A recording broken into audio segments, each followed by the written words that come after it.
Hi guys, good evening. So welcome po ulit sa ating long form videos. Once again, this is Jonel Talents Agustin. Pag-usapan po natin, no, may isang tanong kasi sa mga ito galing to sa mga content creator na nakausap natin, no? At naitackle naman na natin to before sa aking live, no? Kung sa mga sa mga viewers ko, alam naman na po nila 'yan. So may tanong kasi rito kapag pumasok ka po ba or nag-join ka sa isang live or umakyat ka doon, may nakukuha po ba kayong views, no? Ito ang tanong nila, kung may nakukuha bang views, kung may napupunta po ba sa kanila. Okay? At nakakatulong po ba ito doon sa criteria, doon sa in-stream ads na 60,000 minutes of views. So, sasagutin po natin yan ngayon, ano? So, tsaka banggitin ko na rin po dahil kaninang umaga may napanood akong reels from big content creator. Ang topic niya doon is hindi daw po totoo na may nakukuha yung mga content creator kapag umaakyat sa isang live. Tigilan na daw po ang panloloko. Yun ang sabi niya doon sa video, no? So ngayon, anuhin natin yan, no? Anong tawag dito? Anuhin natin. Lilinawin po natin ito, no? Yung sinasabi niya. At patutunayan po natin dito na mali po yung kanyang sinasabi doon sa reels niya or sa topic niya. Okay? So guys, may papakita ako sa inyo. May nag-send sa aking content creator, no? Usapan nila ito ng from Meta, no, sa support team niya, ni Meta. Okay? So ipapakita ko sa inyo yung conversation. Okay? So guys, eto na. Ito yung sabi ni Meta, no? Just to clarify, okay? Do you want to know if you are getting views from somebody else live stream when you join them on streaming? So ayan, malinaw po, no? Ang sagot po nung content creator na kakilala natin is yes. Okay? Yes. So ito yung sagot ni support. Okay?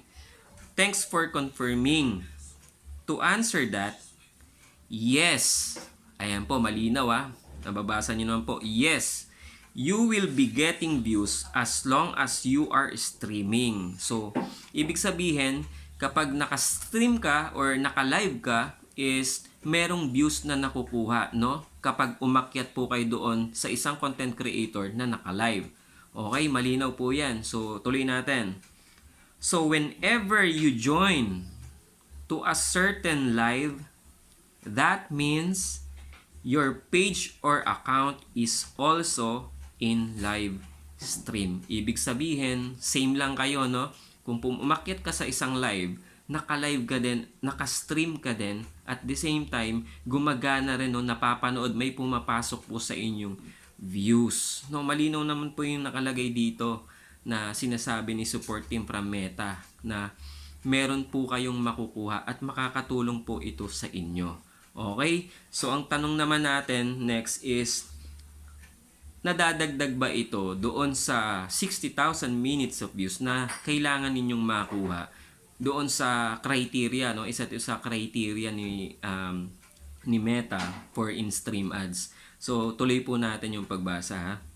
So, ang sabi dito ni content creator, sabi niya, does that mean it will also get us views to reach 60k minutes for monetization?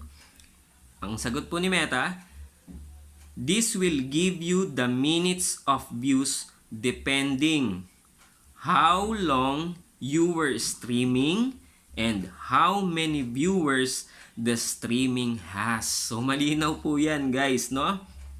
Ibig sabihin, yung views na makukuha nyo, depende kung gaano kayo katagal.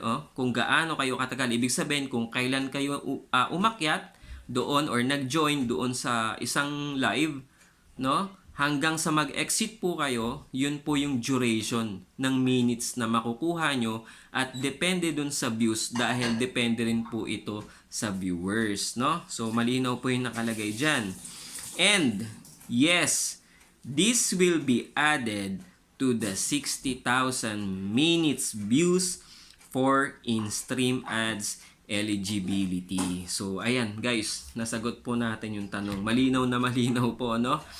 Na naidadagdag din yung pag-akyat nyo, yung mga views na nakukuha nyo doon sa pag-akyat ninyo, na idadagdag po doon sa 60,000 minutes of views na criteria ni Meta. So, ayun guys, hoping na naintindihan po natin at malinaw na malinaw po, no? Kontra doon sa sinasabi ng big content creator na yon na wala daw pong nakukuhang views doon. Lahat daw po is nasa host. So ayan, galing po yan kay Meta. Kayo na pong bahala kung kanino po kayo maniniwala. Okay? So sana ma-share din po natin ito para maging aware po yung iba nating content creator, lalong-lalo na yung maliliit at konti pa lang yung followers, yung mga nagsisimula pa lang. So ayun guys, thank you so much, no? Paki-share po itong videos natin. Once again, Junel Talents Agustin po. Kung hindi pa po kayo naka-follow, follow niyo po ako. Thank you so much.